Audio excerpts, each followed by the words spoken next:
आज भावगंगा के 13वें अंक में आप सबका स्वागत है, अभिनंदन है। अब तक के प्रोग्राम पे आपकी इतनी प्यारी प्रतिक्रियाएं मिली हैं, जिसके लिए आभार भी है और मुझे शक्ति भी मिलती है, हौसला होता है। कल हम लोगों ने उस गज़ल के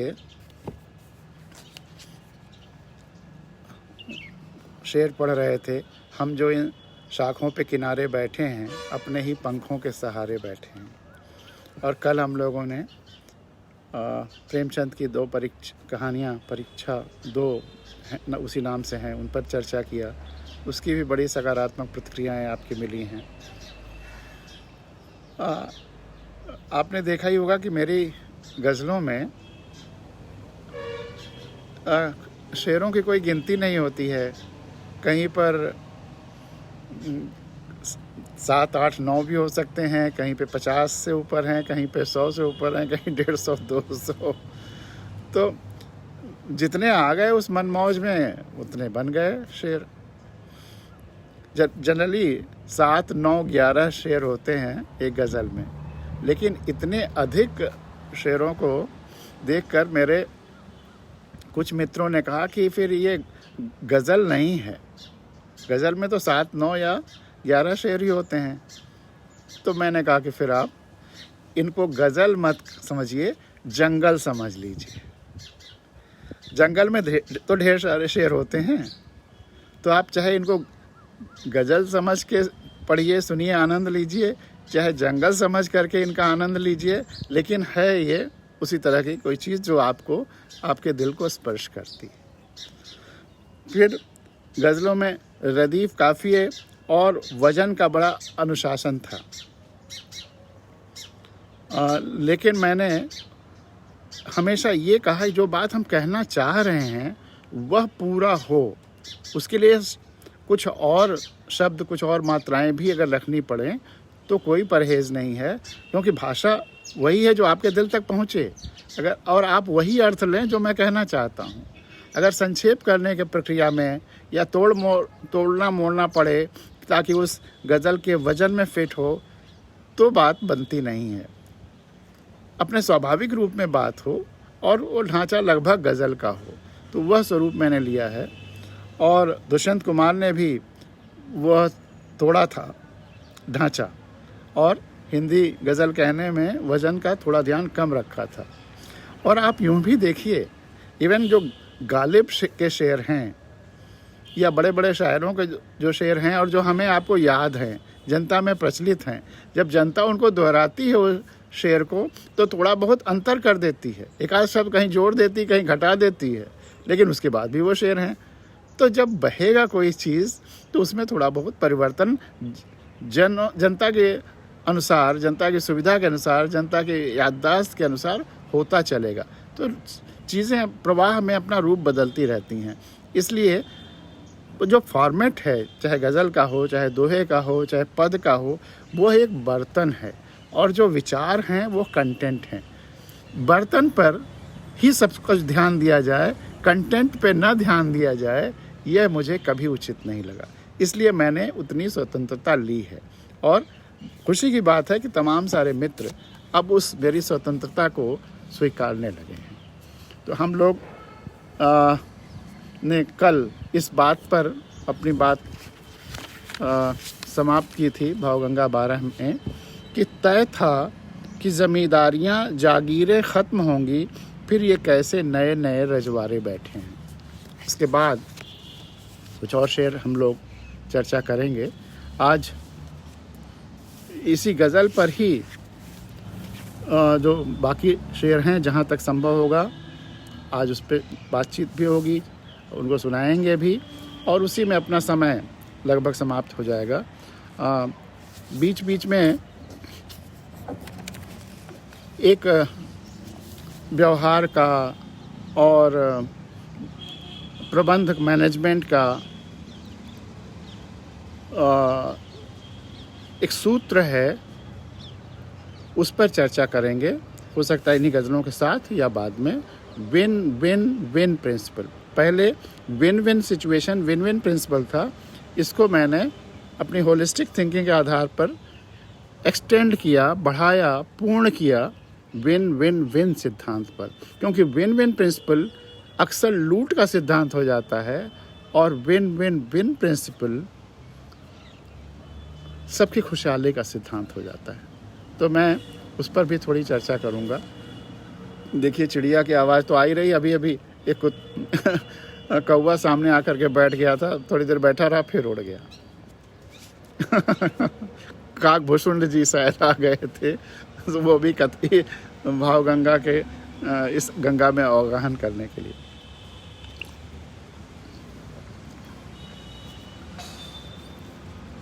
पांचवा स्तंभ नकारात्मकता बार बार परोस रहा। पांचवा स्तंभ नकारात्मकता बार बार परोस रहा, घर घर ये कैसे नगारे बैठे हैं। पांचवा स्तंभ क्या है? मीडिया है, खास करके आजकल विजुअल मीडिया ही ज़्यादा प्रचलित है। ज़्यादातर जो मीडिया हाउसेस हैं उनमें धन कमाना और धन कमाने की होड़ लगी रहना, अपनी ज़रूरत भर का धन कमाए तो ठीक है, लेकिन बेतहाशा धन कमाता चला जाए और उसके लिए खबरों को भी तोड़ मरोड़ करके पेश करना, जहाँ से विज्ञापन मिले उनकी बात ही को करना, और या विज्ञापन ही परोसते रहना ज़्यादा समय, तथ्य कम दे, यह सब तो घर घर ये कैसे नगारे बैठे हैं। और ज़्यादातर प्रोग्राम भी नकारात्मकता वाले दे रहे हैं। सार्थक और लोगों को जन जागरण, लोगों को आगे बढ़ाने के कार्यक्रम कहाँ कितने दिखाई देते हैं। तो पांचवा स्तंभ मीडिया का है। पांचवा स्तंभ नकारात्मकता बार बार परोस रहा, घर घर ये कैसे नगारे बैठे हैं। और हम अपनी थोड़ी सी खुशी की खातिर कितनी चिड़ियों के घर उजारे बैठे। हमने जब जंगल काटे, पेड़ काटे, और वैसे भी अब हमने अपने लिए इतना कुछ कर लिया कि और जीवों, जंतुओं, चिड़ियों, इन सब के रहने की जगह ही नहीं बची। हम अपनी थोड़ी सी खुशी की खातिर कितनी चिड़ियों के घोंसले उजारे बैठे हैं। और हमको दूसरों की मदद करनी है, दूसरों के लिए कार्य करना है, लेकिन सावधानी भी एक रखनी है कि कोई हमारा शोषण न करे, हमें लूटे नहीं। हमें अपनी आंखें खुली रखनी है। कंधों पर बैठकर हमारा ही गला रेत रहे। कंधों पर बैठकर हमारा ही गला रेत रहे। पहचानो तो कैसे कैसे आरे बैठे हैं। बहुत सारे ऐसे लोगों को हमने व्यवस्था में पहुंचा दिया है जो हमारा ही नुकसान कर रहे हैं। बहुत सारे जीवन में ऐसे लोग मिलते हैं जो हमारे ही सहयोग से आगे बढ़कर हमारा ही नुकसान करते हैं। तो नेकी कर दरिया में डाल, लेकिन आँख खोल करके ये भी करना है कि जितना समय हम अपना उनको आगे बढ़ाने में दे रहे हैं जो बाद में हमारा नुकसान करते हैं, हम अन्य साधनाओं में कर सकते हैं। तो इसलिए पहचानना ज़रूरी है। और कंधों पर बैठकर हमारा ही गला रेत रहे, पहचानो तो कैसे कैसे आरे बैठे हैं। और बहुत सारे लोग, ये तो आज बहुत अच्छा है कि यह हम लोग का भावगंगा का प्रोग्राम सुबह सुबह खुले आसमान के नीचे उगते सूरज के साथ चिड़ियों के बीच में और पेड़ों के नीचे होता है।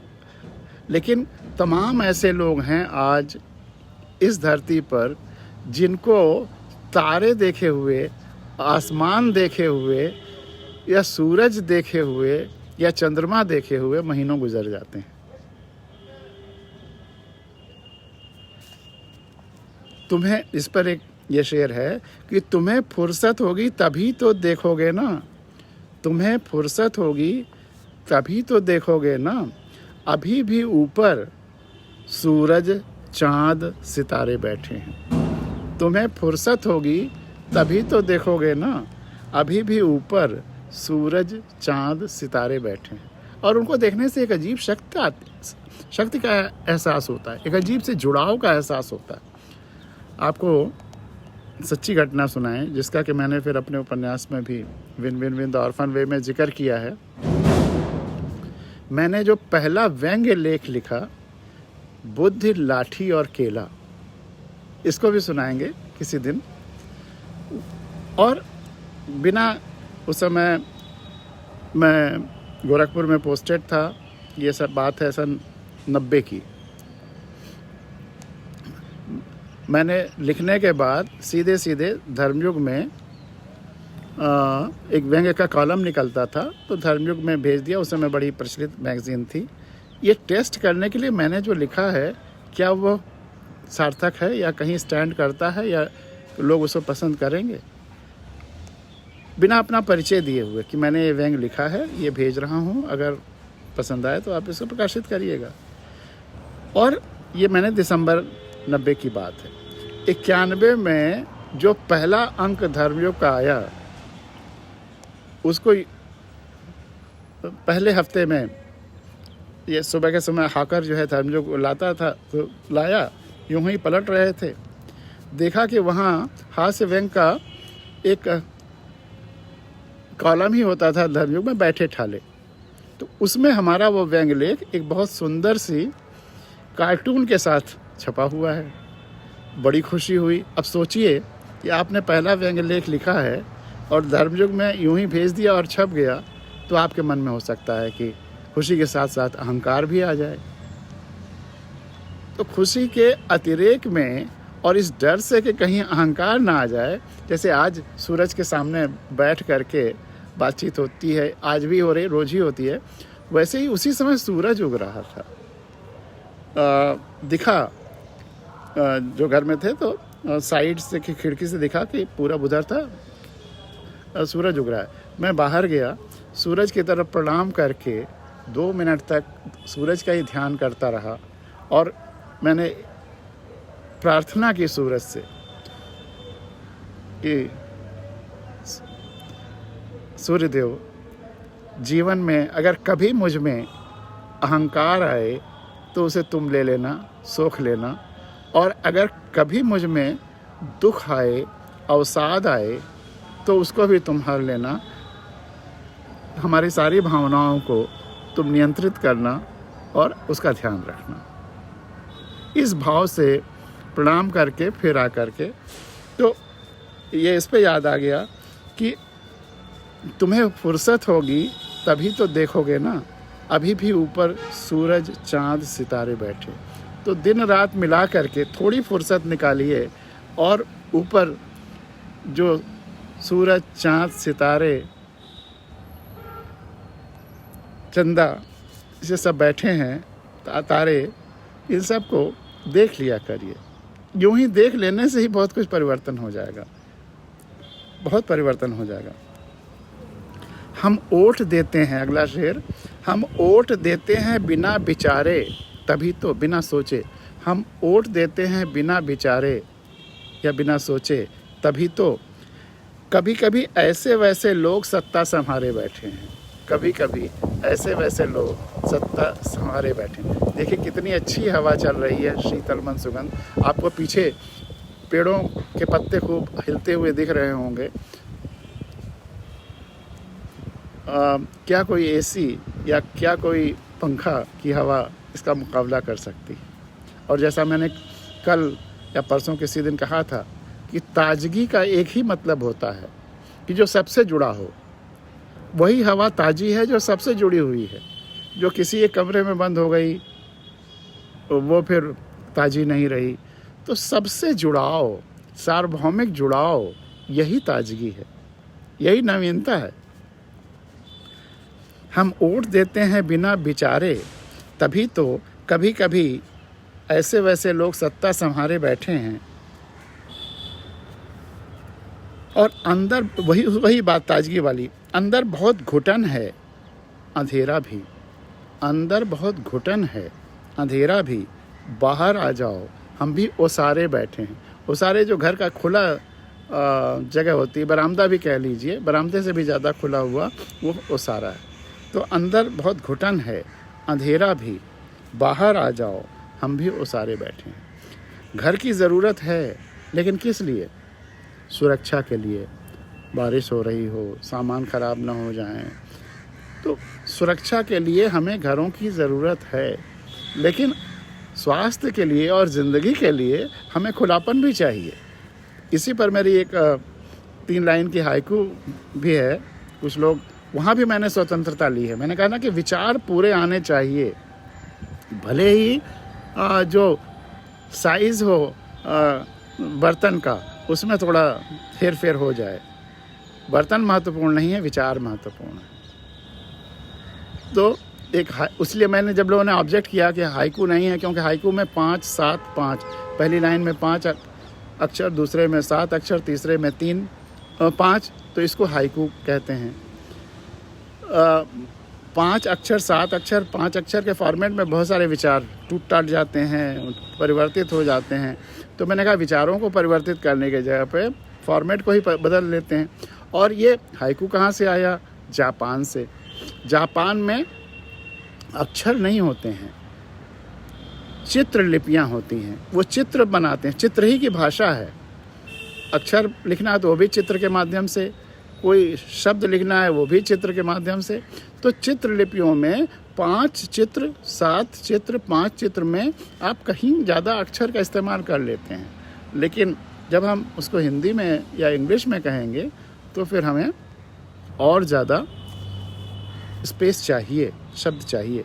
तो इस जो विचार यहाँ मैं पढ़ रहा था कि अंदर बहुत घुटन है, अंधेरा भी, बाहर आ जाओ, हम भी वो सारे बैठे हैं। इस पर जो हाइकू बनी, या इस मिलती जुलती हाइकू, बहुत सारे विचार हैं जो गज़लों में भी आए, दूसरे फॉर्मेट में भी आए। तो वो है कि दीवारों के सहारे हमारा सामान बच रहता है, दीवारों के सहारे हमारा सामान बच रहता है, और खिड़कियों के सहारे हम, क्योंकि सुरक्षित जो घर का है सामानों के लिए और इसके लिए, वह बना रहा है, इसके लिए घर की ज़रूरत है। तो इसी पर एक और हाइकू था कि हम अपने लिए नहीं, अपने सामानों के लिए ढूंढते हैं मकान। हम अपने लिए नहीं, अपने सामानों के लिए ढूंढते हैं मकान। इसी पर एक और हाइकू याद आ गई। देखिए, मैंने कहा ना कहाँ कहाँ से चीज़ें जुड़ती चली जाती। एक और हाइकू याद आ गई कि जैसे पहली बारिश आषाढ़ में हो एकाएक, इतनी तपन के बाद, और जो बारिश की बूंदें कितनी ठंडी, हमारे शरीर को कितनी प्यास होती है उस बारिश की। तो अगर पहली बारिश आषाढ़ की हो तो इस प्यासे शरीर को, प्यासे मन को फिर उस खुले में नाचने का मन करता है, उस बारिश का आनंद लेने का मन करता है। लेकिन आप ले पाते हैं? उस पर एक हाइकू बनी कि बारिश से खुशनुमा मौसम में, ये देखिए, एक हरसिंगार का फूल अभी अभी पेड़ ने गिरा दिया है, शायद बारिश की बात इसको अच्छी लगी। खुशनुमा मौसम में बारिश से हमको नहीं, ये हाइकू नहीं है, एक छोटी सी क्षणिका या कविता है कि बारिश के मौसम में, खुशनुमा मौसम में बारिश से हमको नहीं, हमारे कपड़ों और जूतों को लगता है डर। हमारा शरीर तो नाचना चाहता है, जाना चाहता है, भीगना चाहता है। बारिश के मौसम में हमारे खुशनुमा बारिश के मौसम में बारिश से हमको नहीं, मैं उस समय जब बहुत ठंडा हो उसमें बारिश हो रही है उसकी बात नहीं कर रहे हैं। खुशनुमा मौसम में बारिश से हमको नहीं, हमारे शरीर को नहीं, हमारे कपड़ों और जूतों को लगता है डर कि वो भीग जाएंगे, ख़राब हो जाएंगे। लेकिन ट्रेजेडी ये, दुर्भाग्य ये कि हम कपड़ों और जूतों के डर को अपना डर मान लेते हैं और बारिश से डरने लगते हैं। और दुर्भाग्य ये कि हम अपने कपड़ों और जूतों के डर को अपना डर मान लेते हैं और बारिश से डरने लगते हैं। देखिए, एक गज़ल से इस सिलसिला चालू हो गया और कितनी बातें आ गई। यही इस भावगंगा का आनंद है कि सारी चीज़ें एक साथ जुड़ती हुई छोटी धाराएं।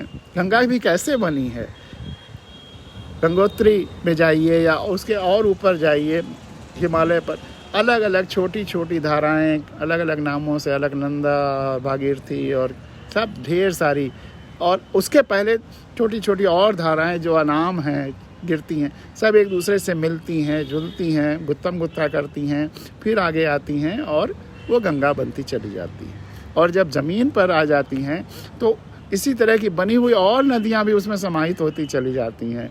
यमुना भी मिल जाती है, सोन भी मिल जाती है, सारी नदियाँ, गंडक भी मिल जाती है, गोमती भी मिल जाती है। तो ये है। तो ऐसे ही भावगंगा जो समेकित हो, सद विचारों को, सुंदर विचारों को अपने में समेटे चले, वही भावगंगा है। तो भावगंगा के इस घाट पर आपका रोज़ स्वागत रहता है। अंदर बहुत घुटन है, अंधेरा भी, बाहर आ जाओ, हम भी ओसारे बैठे हैं। हम सबकी जीत के लिए काम करते हैं, हम सबकी जीत के लिए काम करते हैं। हार जीत से अपने को उबारे बैठे हैं, हार जीत से अपने को उबारे बैठे। अब यहीं पर हम लोग उस विन विन प्रिंसिपल या जीत जीत सिद्धांत की चर्चा कर लें।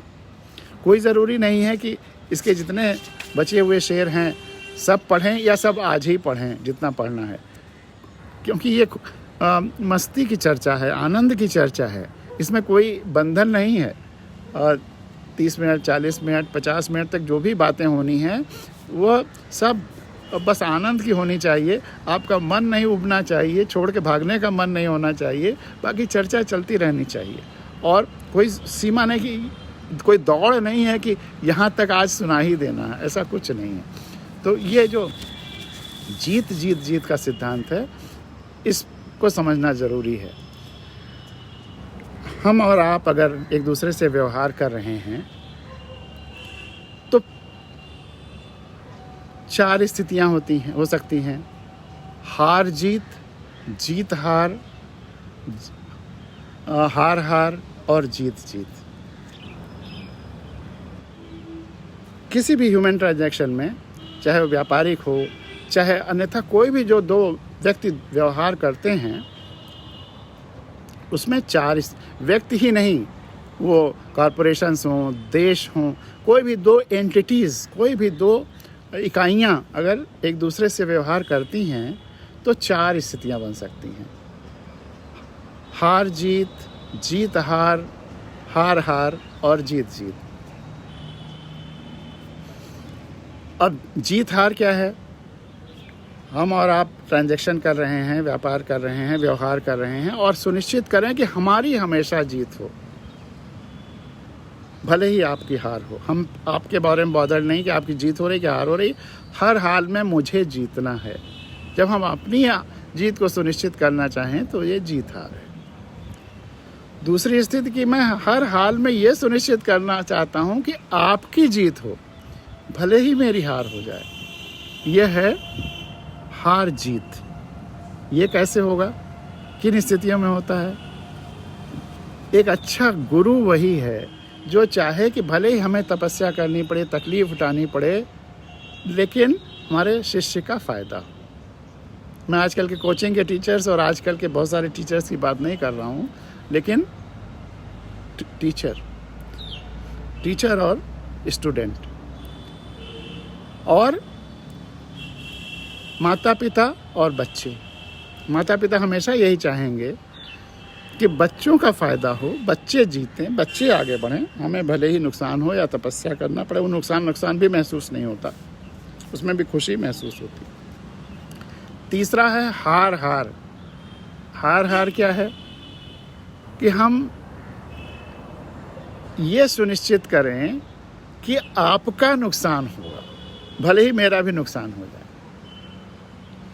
ये सुनिश्चित करें कि आपका नुकसान होगा, प्रचंड बदले की भावना, भले ही हम भी बर्बाद हो जाएं।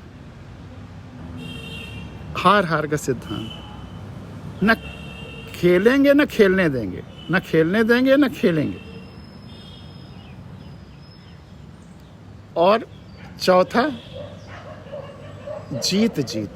हम आप इस तरह से व्यवहार करें कि हम सुनिश्चित करें कि हम दोनों की जीत हो, केवल हमारी नहीं आपकी भी, और आप भी उसी भावना से सुनिश्चित करें कि हम दोनों की जीत हो। तो चौथे जो भी व्यवहार है उसमें जो चौथा है, जीत जीत या विन विन प्रिंसिपल, इसको सर्वमान्य माना गया कि व्यवहार के लिए सर्वोत्तम है। आपको भी अभी जब मैं बता रहा हूँ तो लग रहा होगा कि यही सर्वोत्तम है।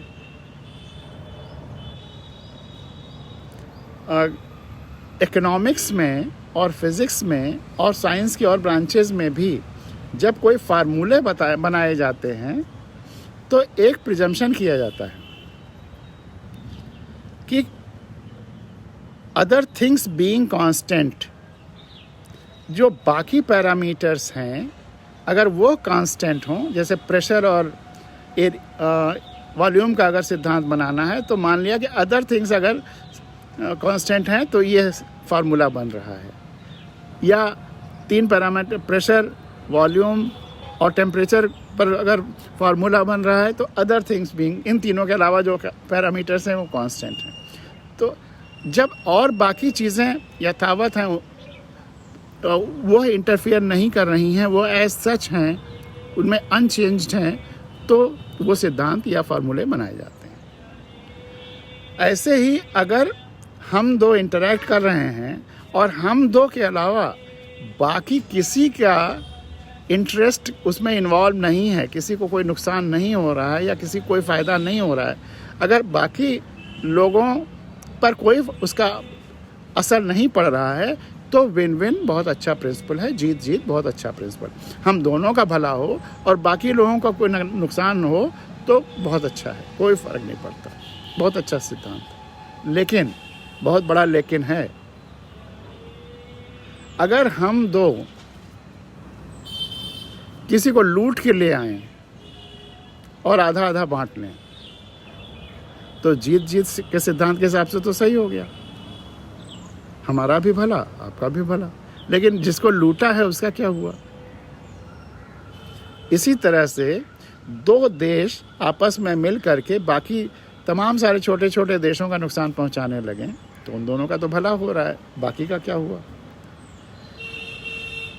दो कॉरपोरेट्स, आजकल जो कंपनियां हैं, कॉरपोरेट्स हैं, वो बड़े ख़तरनाक हो गए हैं और वो विन विन प्रिंसिपल पर बहुत काम कर रहे हैं। 2 कॉरपोरेट्स ने या 3 कॉरपोरेट्स ने कार्टेल बना लिया और वो बाकी कॉरपोरेट्स को और कंज्यूमर्स को नुकसान पहुंचाने लगे, तो जीत जीत सिद्धांत तो हो रहा है। इसी तरह से हम सारे मनुष्यों ने मिल करके पेड़ों को नष्ट कर दिया, चिड़ियों को घोंसले उजाड़ दिए, हवा बर्बाद कर दी कि अभी जाड़े में दुनिया के टॉप 10 शहरों में जो सांस लेने लायक जहाँ की हवा नहीं बची है, मोस्ट पॉल्यूटेड, उसमें हिंदुस्तान के 8 शहर आ जाएंगे। पानी, अपनी सारी नदियाँ बर्बाद कर दी। हम मनुष्यों का विन विन हो रहा है, जीत जीत हो रहा है, लेकिन ये क्या है?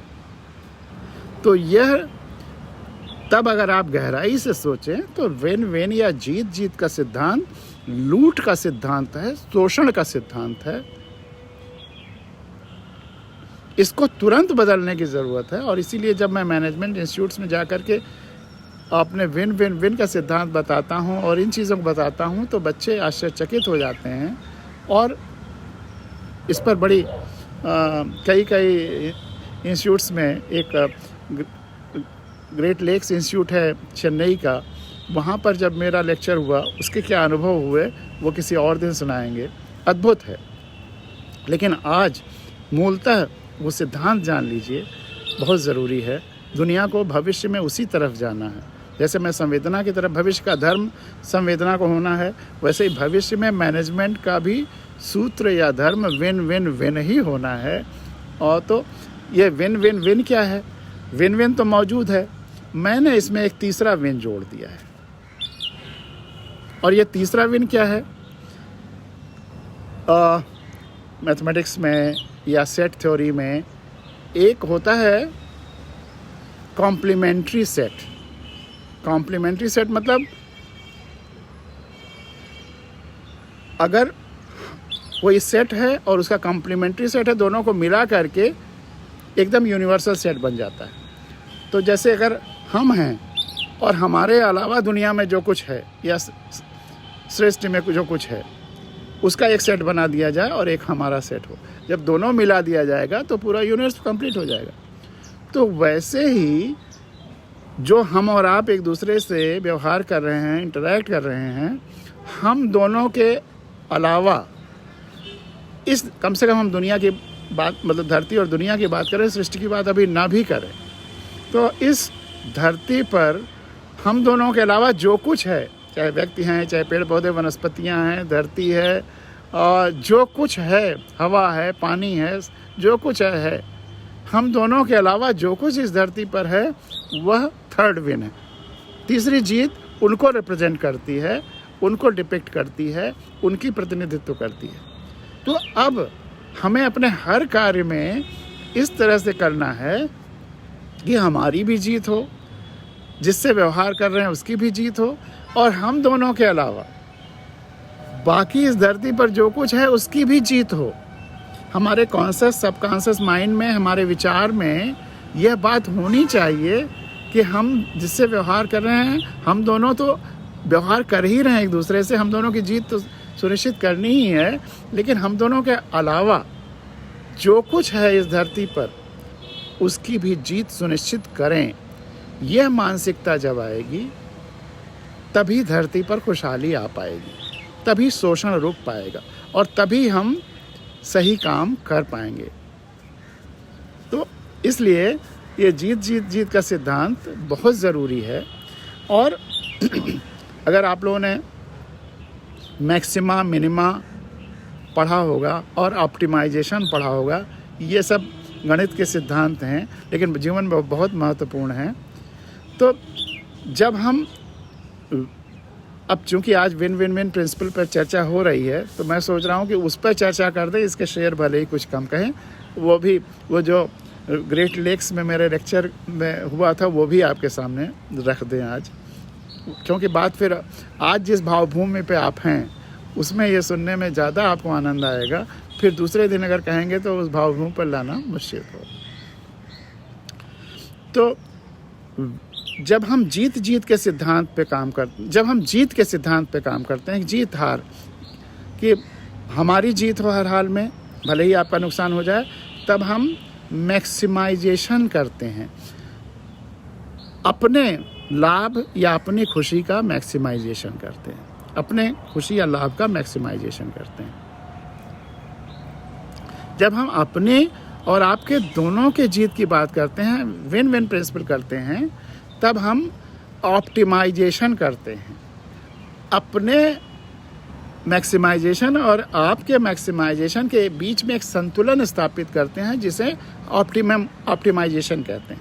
ऑप्टिमाइजेशन मतलब दो मैक्सिमम के बीच में एक संतुलन, तो यह ऑप्टिमाइजेशन हुआ। और जब हम विन विन विन की बात करते हैं तो हम अपने आपके और बची हुई धरती के जो भी हैं इस धरती में, तीनों के मैक्सिमम का एक थर्ड मतलब सेकंड डिग्री ऑप्टिमाइजेशन करते हैं, उस सेकंड डिग्री का संतुलन करते हैं। तो इसीलिए अक्सर आपने कभी कभी सुना होगा ऑप्टिमम बेनिफिट। ऑप्टिमम बेनिफिट मतलब किसी एक का बेनिफिट नहीं, जो एलिमेंट्स के रिस्पेक्ट में ऑप्टिमाइजेशन किया गया है उन सब के बीच में एक संतुलन। तो ये सबके बीच में जब संतुलन है तो यह विन विन विन प्रिंसिपल हुआ।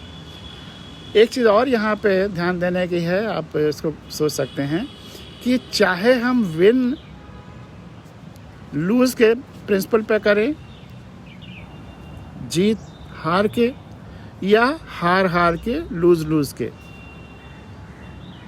दोनों का रिजल्ट एक ही होता है।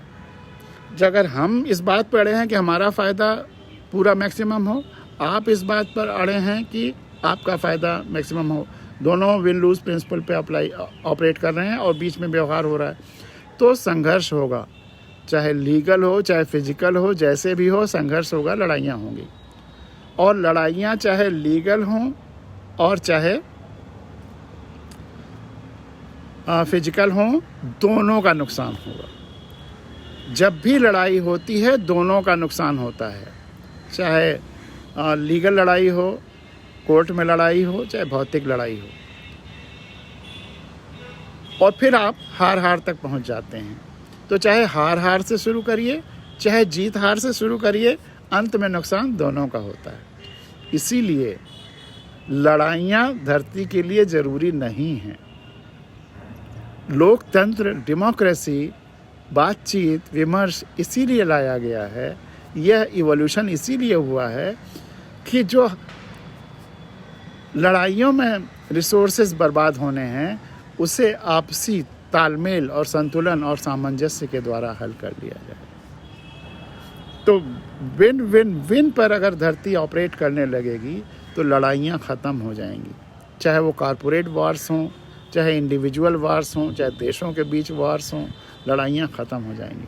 तो अल्टीमेट जो लाइफ का, व्यवहार का, मैनेजमेंट का प्रिंसिपल होने जा रहा है वह विन विन विन, जीत जीत जीत का सिद्धांत ही होने जा रहा है। अब मैं आता हूँ ग्रेट लेक्स चेन्नई में जो मैनेजमेंट का one of the best institute है, उसके अपने लेक्चर के बारे में। वहाँ के जो डायरेक्टर, जो उनके फाउंडर हैं, वो उन्होंने मेरा win win win the orphan way principle पढ़ा था, नॉवेल। तो वो मुझे बुला करके ले गए कि आप मेरे मैनेजमेंट के सारे बच्चों को एड्रेस कर दीजिए। खैर वहाँ तो सब इंग्लिश ही चलता है, हिंदी का सवाल ही नहीं है। तो मैंने एड्रेस किया। जब मैं गया, मुझे ले गए, उसके बाद उनके कुछ अमेरिकन क्लाइंट्स आ गए। तो उन्होंने कहा, पांडे जी मैं आपको बच्चों में इंट्रोड्यूस कर दूंगा, आपके बारे में बता दूंगा, और फिर मैं अपने जो हमारे अमेरिकन क्लाइंट आए हुए हैं इनके साथ फिर मेरी घंटे 1.5 घंटे मीटिंग है, फिर मैं जब तक आपका ख़त्म होगा मैं आ जाऊंगा। तो मैंने अपनी बातचीत शुरू की, विन विन विन को बिल्कुल आराम से धीरे धीरे घंटे 1.5 घंटे एग्जाम्पल्स के साथ एक्सप्लेन करता रहा और विन विन प्रिंसिपल की कमियां भी बताता रहा, अलग अलग डायमेंशंस में उसको एक्सप्लेन करता रहा। वो उसके जो ऑर्गेनाइजेशन के फाउंडर हैं, वो जो हैदराबाद का ISB है, वो भी ग्रेट लेक्स का ही एक पार्ट है, दोनों के फाउंडर वही हैं। तो वो आखिर तक बैठे रहे, उनको जाने की इच्छा नहीं हुई और उन्होंने 1 सेकंड के लिए बाहर गए। मैंने सोचा कि अब जा रहे हैं उनसे, उन्होंने उनको फ़ोन किया, उनको भी बुला लिया और सभी लोग लास्ट तक बैठे रहे, सुनते रहे। खैर ये तो अगर अच्छा लगेगा तो आदमी सुनेगा, लेकिन जो महत्वपूर्ण बात जिसकी वजह से आज वो याद आया कि जब मेरा लेक्चर ख़त्म हो जाता है तो क्वेश्चन आंसर सेशंस चलते हैं। आपके भी प्रश्न हो तो आप बताइएगा, तो उस पर प्रश्न चर्चा करेंगे ही। कभी कभी मैं बाद में पढ़ के देखता हूँ कि आपके प्रश्न इनमें कहीं हैं, तो उनको भी ला करके चर्चा करता हूँ। तो एक लड़की ने एक सवाल किया, मुझे अभी भी याद आता है। वो लड़की खड़ी होती है, कहती है कि सर मेरे मन में एक प्रश्न है कि कोई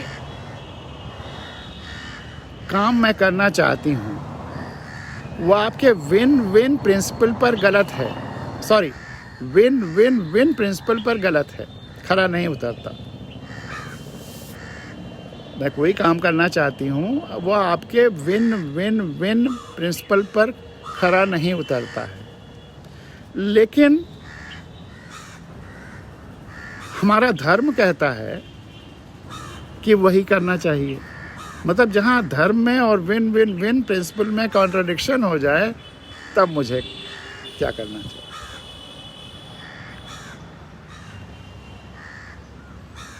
बड़ा कठिन प्रश्न था। मैं थोड़ी देर के लिए अवाक रह गया इस सवाल पर। उसने कहा कि मेरा धर्म कहता है कि ये करिए। विन विन धर्म के हिसाब से वही उचित है, लेकिन वह काम विन विन विन सिद्धांत पर उचित नहीं है। तो हमें करना चाहिए या नहीं? तो थोड़ी देर बाद फिर मैंने कहा पहले तो यह समझ लो कि ये विन विन विन का सिद्धांत मेरा सिद्धांत नहीं है, यह कॉस्मिक सिद्धांत है, यूनिवर्सल सिद्धांत है। और धर्म भी इन्हीं सिद्धांतों के लिए ही बने हैं। हाँ, अगर आज किसी कार्य में तुमको ये लगता है कि तुम्हारे धर्म के हिसाब से सही है और विन विन विन के सिद्धांत से गलत है, तो ये मान लो कि जब धर्म बना होगा, विन विन विन का सिद्धांत और धर्म एक ही रहा होगा जो उस समय था। लेकिन आज हो सकता है कि धर्म का स्वरूप बदल गया हो, उसमें कुछ अंधविश्वास आ गए हों, लेकिन अल्टीमेटली आज भी असली कसौटी विन विन विन ही है। पूरी धरती की भलाई ही सबसे बड़ा धर्म है। हवा बचाना धर्म है, पानी बचाना धर्म है। कोरोना टाइम में और सिद्ध हो गया है कि मंदिर मस्जिदों ने काम कुछ नहीं किया, वैज्ञानिकों ने काम किया, जो सबके लिए काम कर रहे हैं, डॉक्टरों ने काम किया। तो धर्म का जो रूढ़िगत स्वरूप है, जो प्रवाह रुक गया है, उसकी वजह से आजकल कई बार वो विन विन विन सिद्धांतों से अलग हट रहे हैं। लेकिन ultimate test win win win ही होगा। और अगर धरती को बचना है तो हमें अपने हर कदम को विन विन विन सिद्धांत के अनुसार ही करना होगा। मैं उस समय बोल रहा था तो मुझे लग रहा था कि पता नहीं ये बच्चे लोग कितनी धार्मिक आस्था के हैं, कहीं कोई और ज़्यादा इसमें बात विवाद न हो जाए। और सब बहुत ब्रिलियंट बच्चे हैं, विद डायमेंशन में सोचने वाले हैं, कहीं कुछ हीटेड एक्सचेंज ना हो जाए, किसी आस्था पे चोट ना हो जाए। लेकिन विश्वास मानिए, मेरे जवाब के बाद सारे बच्चे और इंक्लूडिंग वो फाउंडर और वो जो अमेरिका से आए हुए उनके एक्सपर्ट थे जिनसे बातचीत के लिए, सब खड़े होकर के आधे मिनट तक ताली बजाते हैं। तो ये भी अनुभव होता है। तो ये है विन विन विन, जीत जीत जीत का सिद्धांत। अब 5-6 शेर और सुनाकर आज अपनी बात ख़त्म करेंगे, क्योंकि इस समय काफ़ी हो रहा है। आधे घंटे के आसपास का ही मैं रखना चाहता हूँ।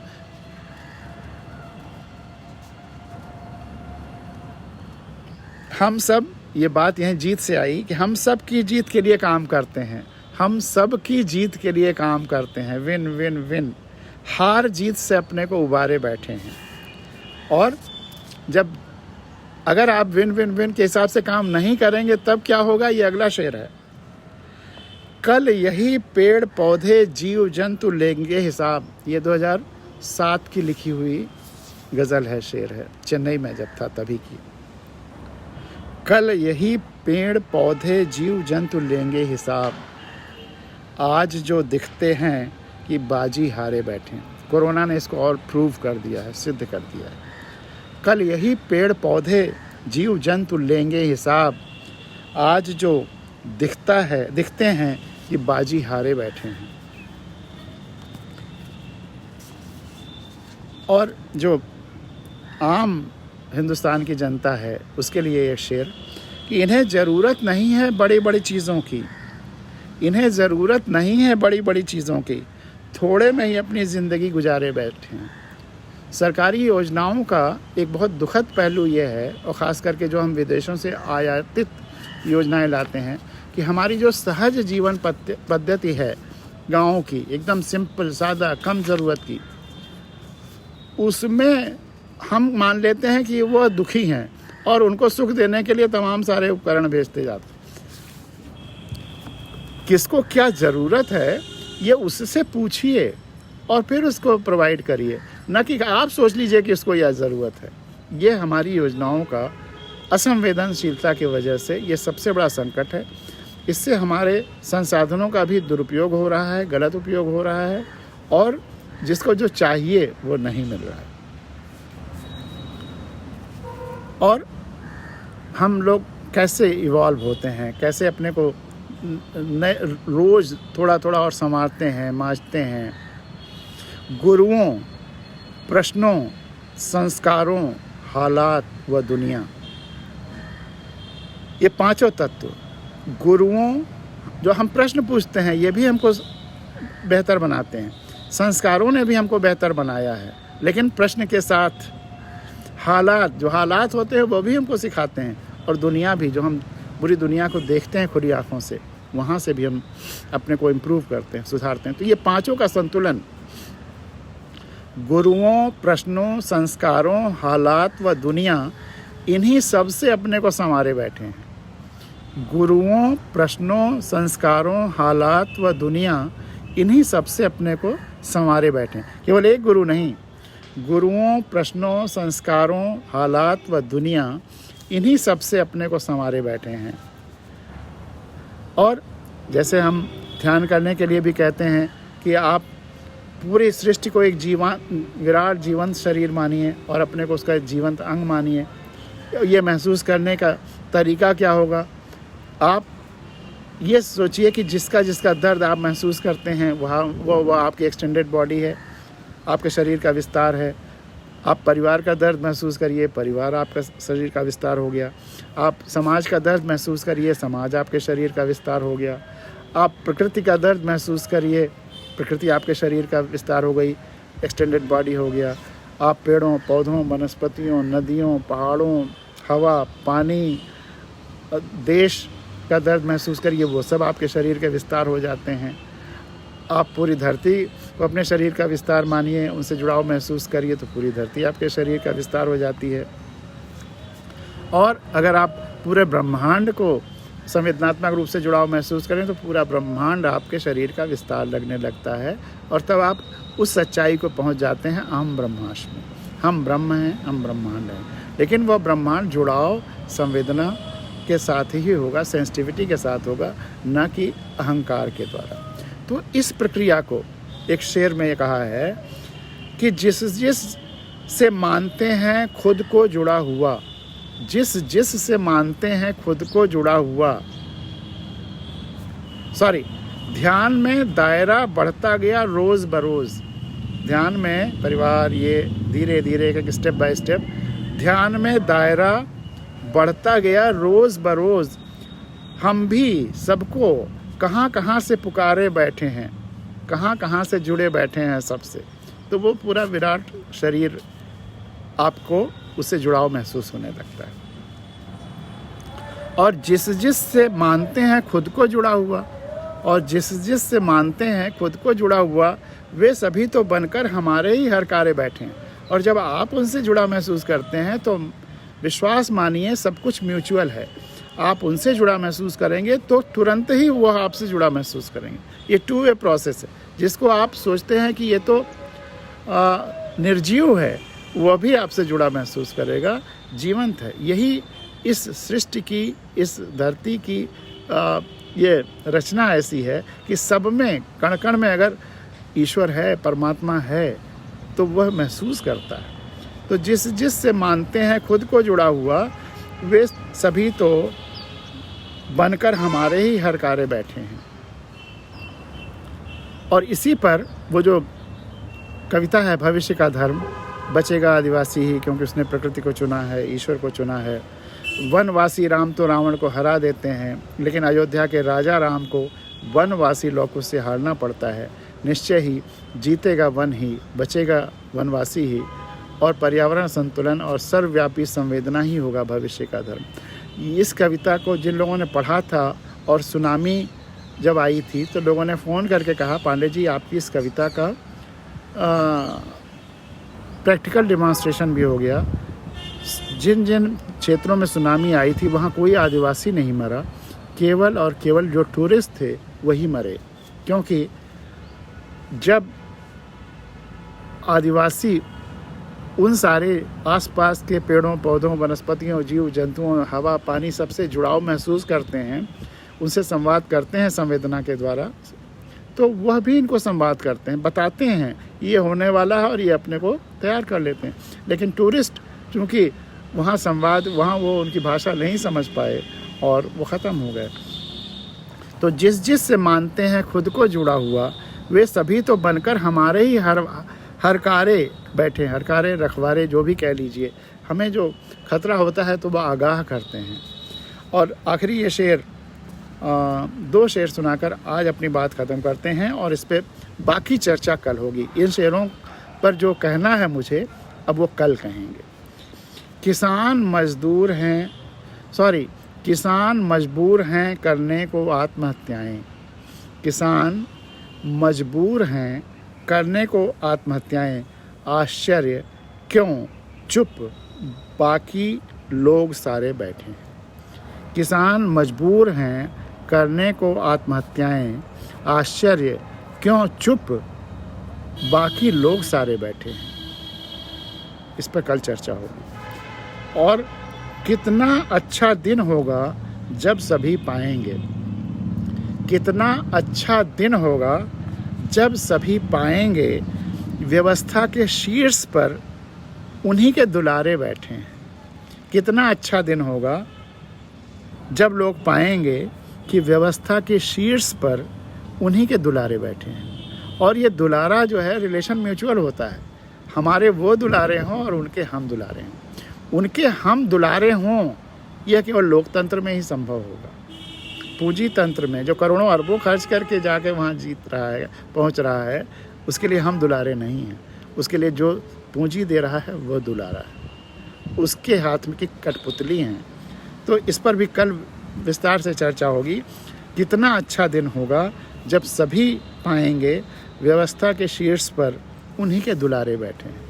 और ये चर्चा इस दोनों शेरों पर कल विस्तार से होगी और इसी के माध्यम से लोकतंत्र की भी चर्चा हो जाएगी। तो आज बहुत आनंददायक चर्चा रही। आप सब ने, मैं रोज़ देखता हूँ कि लोगों की संख्याएं बढ़ती जा रही हैं।